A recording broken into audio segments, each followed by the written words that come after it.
Hey Salem. Hey guys, welcome back to another video. This week I'm going to be showing you all of the fun DIY projects I've been making for my whimsical witchy wedding that's in 3 weeks.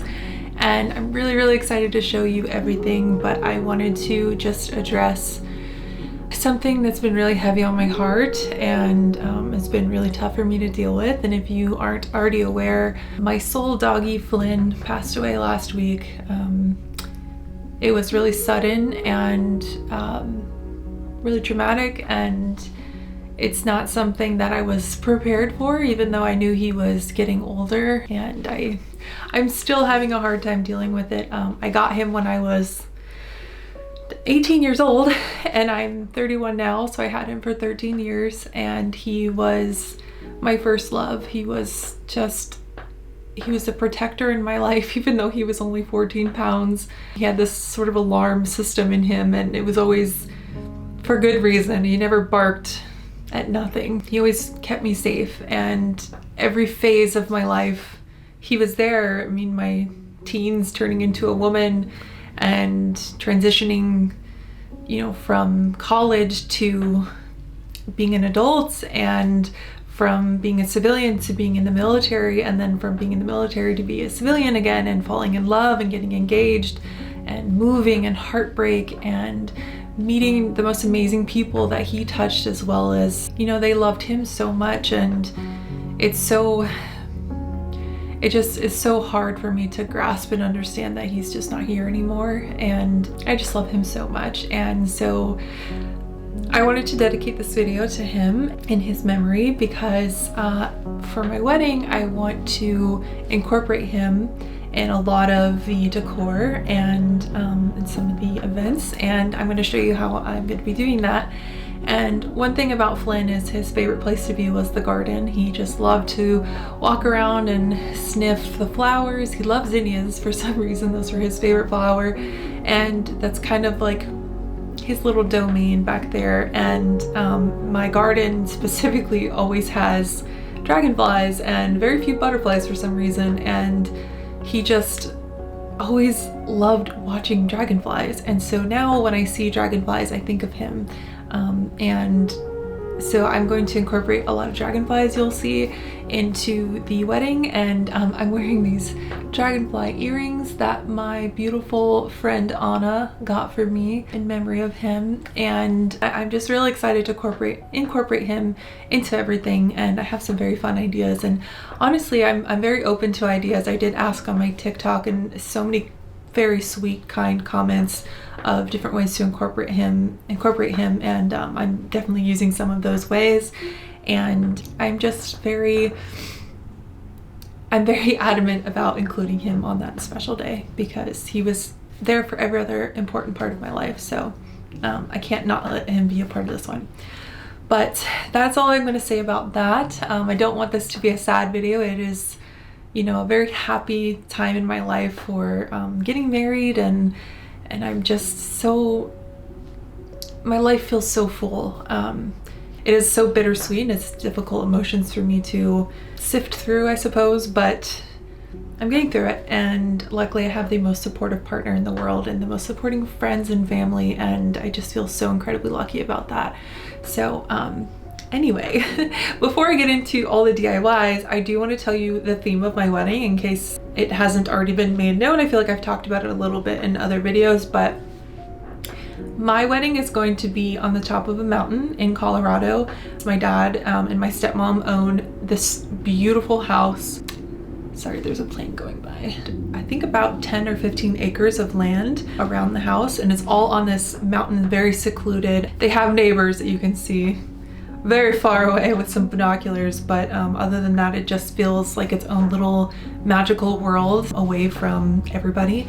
And it's just, I've always felt such a strong connection to nature there, and I filmed a few videos. If you've ever seen my Colorado videos, they're always filmed there, and so I decided that's where I wanted to have my wedding. I feel a very strong connection to the mountains in Colorado. That's where I grew up, and it just felt right to go back there for this moment, and that is where it's going to be located. The theme of the wedding is a bit eclectic. It's very witchy, but it's also very whimsical and a lot of celestial elements. The colors of the bridesmaids' dresses are various shades of dark blue, and they're velvet. There is a lot of like gold stars and gold accents, lots of antique mirrors, antique old frames that I've thrifted from, you know, various thrift stores. Oh, it's Calliope. She wants to come in. Come here. Hi. Hey, sweetheart. Come here. I haven't heard her meow that loud yet. Oh, that was really cute. You want to say hi? Say hello. Say hello. Hi.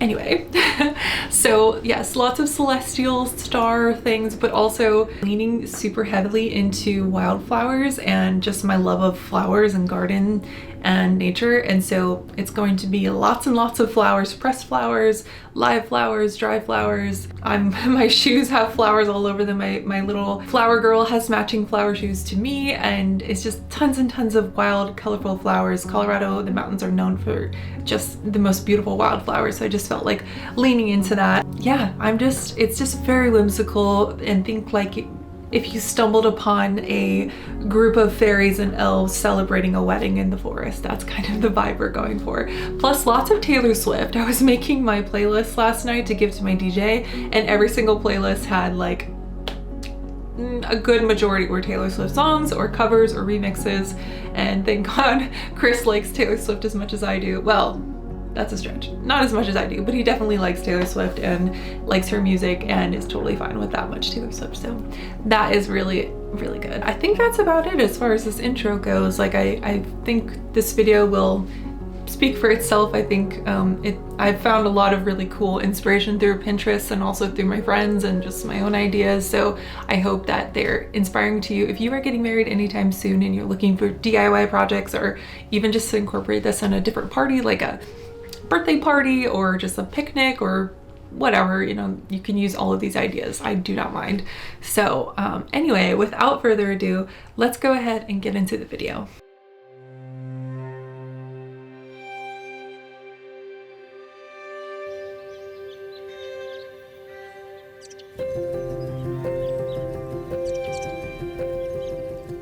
So I am incredibly lucky, and I stumbled upon this little zinnia farm that's literally only 15 minutes away from my house.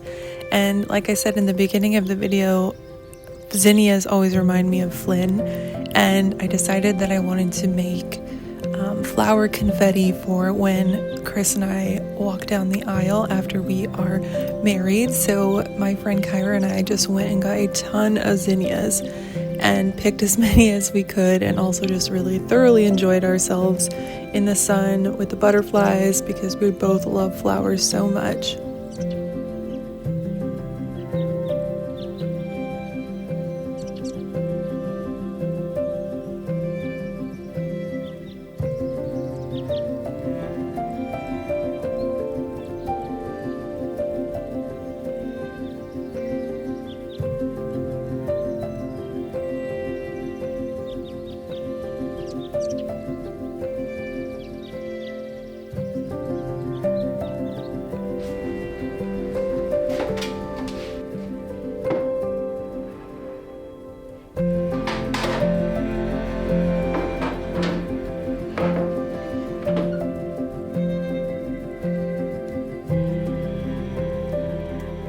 And then when I got home, as you can see, I had a ton of flower bouquets, and I basically just started picking off the petals and laying them on this tray.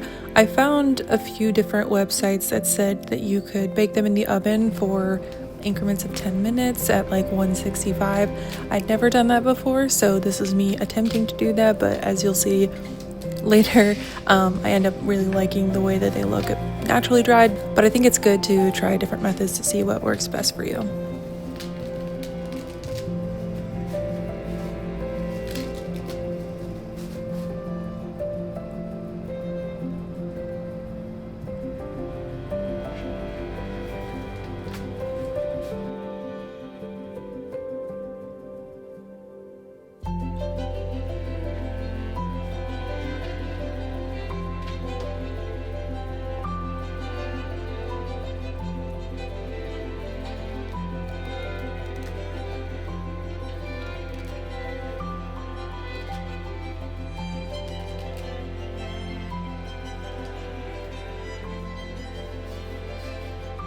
All right, so surprisingly, this has already filled up 2 trays. I still have like 2 full bouquets left, which is amazing because I thought I was gonna have to go back and get more, but I think I might be okay. I mean, fingers crossed. It's not the worst thing in the world to have to go back to the flower farm, but if I don't have to, that would be nice just time-wise.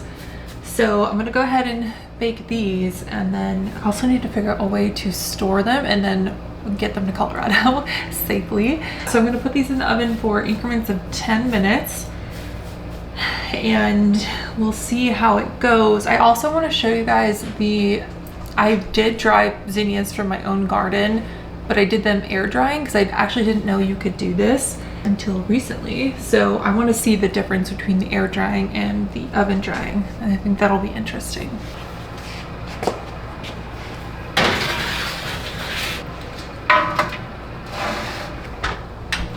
So this is how they turned out after the oven.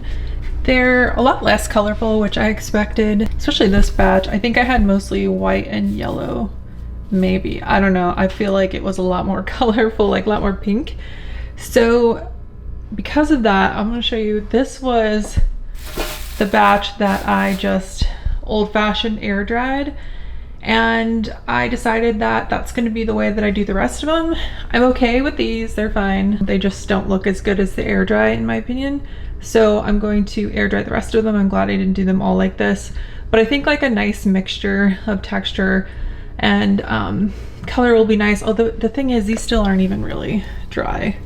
So I would recommend just air drying. I'm glad I tried this technique, and perhaps it would be better with other flowers or a different way, but you never know until you try. I will still incorporate them, but I definitely like the air drying technique better.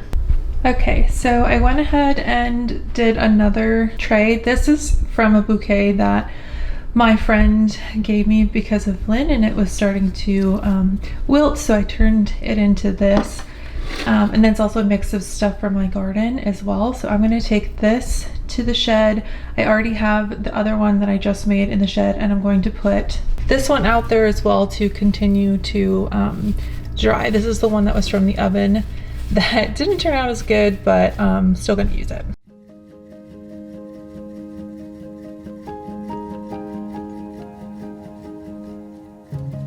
Okay, for this particular project, I have to give a huge shout out to my friend Kyra. She had this machine, and I think it's called a Cricut. We're not actually sure like how you pronounce it. It uses vinyl to cut out these stickers or these stencils that you can put on mirrors or metal or paper, whatever. So we decided to create these signs for the wedding. One, a welcome sign, and then the other one is a timeline. And we found these really cool vintage looking mirrors, and we ended up printing them on there. This process is pretty tedious, so if you do get one of these, you just need to be patient. There was so many times where I was like, how do you not just crumple this thing in a ball and throw it out the window?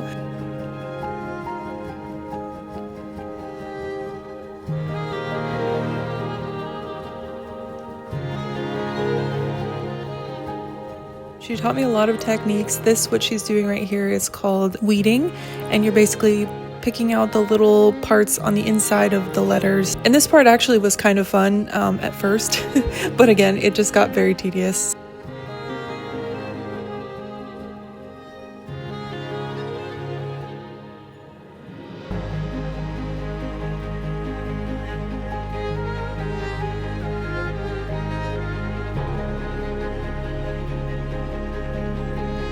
The mirrors came with, of course, those horrible fabric stickers, and I've always heard of this thing called Goo Gone, but I've never actually tried it before. So we picked up some Goo Gone, rubbed it on the residue left behind by the stickers, and it ended up working really, really well. So definitely recommend Goo Gone if you haven't ever used it before.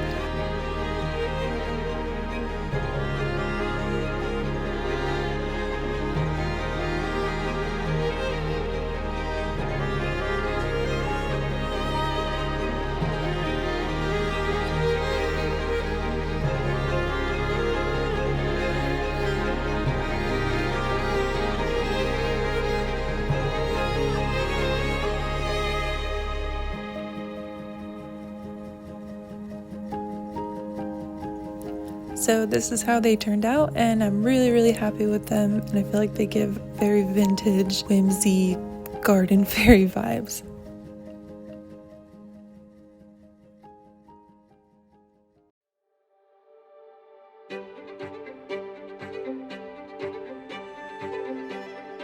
So this project was more of a happy accident. We didn't really plan on doing this, but we were wandering through a thrift store and we found this huge box of old hinges, like really crusty old hinges. And my friend was like, wouldn't it be funny if you use these as nameplates? And I was like, yeah, because Chris and I met on Hinge. That would be hilarious. And then we all looked at each other like, wait, that's genius. So that's what we did. We bought a box of 55 hinges and then some really nice gold spray paint, and we covered them all to make them look brand new.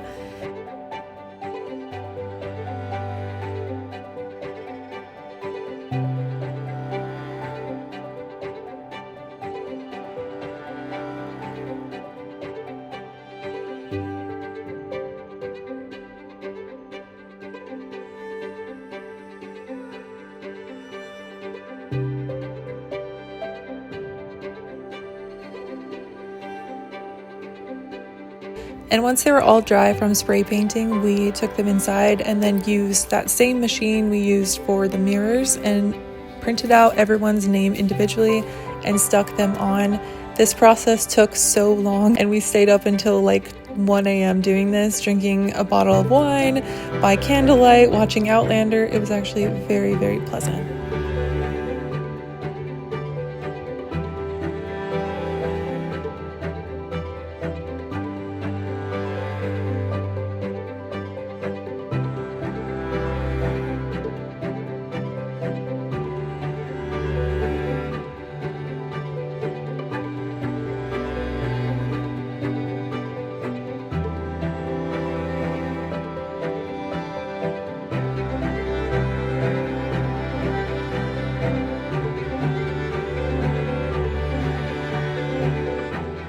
We also ended up making the table numbers. We found these really cool vintage looking frames from Michael's and then just printed them on really pretty paper, and I think they turned out really cool.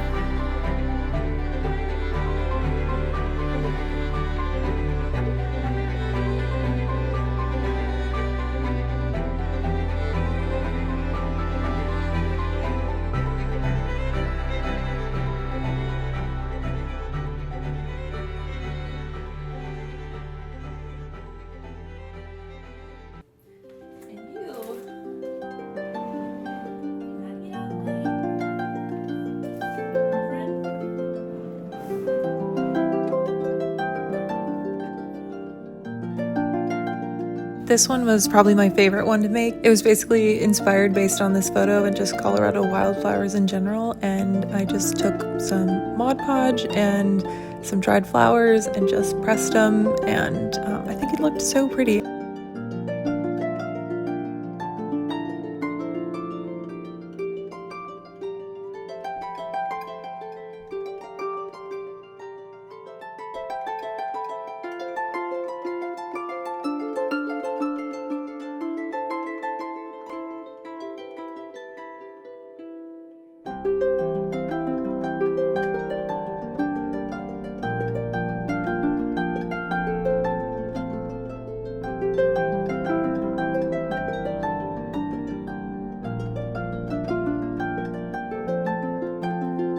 And then I ended up putting some fake moss on the inside for the rings to sit on. It's kind of a big box, but it's okay.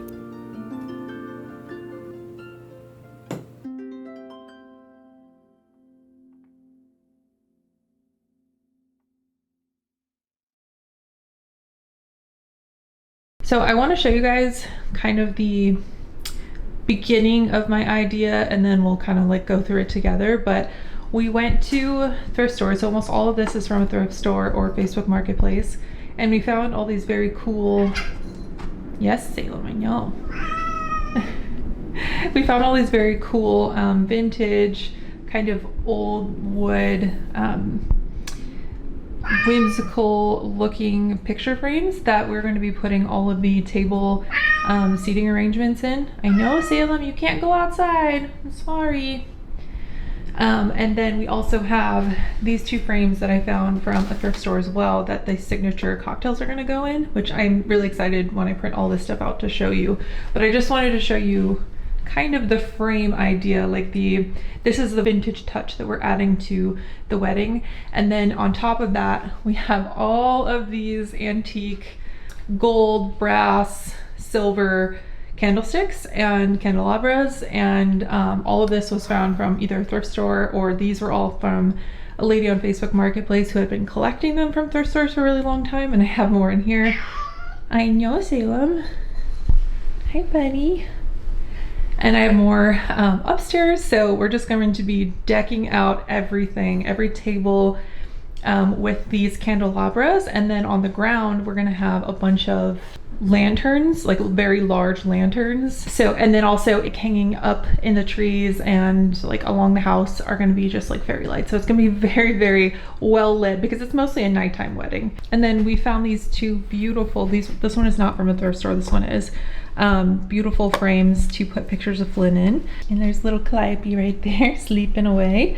And we're gonna have these two on the table with the guest book, which is going to be this frame. And they're going to be displayed. There will be one guest book where people can sign the guest book, and then anybody who knew Flynn, which is a lot of people coming to the wedding, will be able to write a little memory that they have if they want to about him. So yeah, this is like the bones, I suppose, and then we're gonna get into the meat. That sounds super weird. Get into the rest of it upstairs with printing and doing that sort of thing. So but yeah, I'm really excited about this. I think this looks really cool. I also found this at the thrift store. It's a lace, like old lace tablecloth, which I love this. I'm going to show you like a picture what I would love to recreate for the dessert table or some sort of table. So I've been looking for these, and that was the best one that I found so far.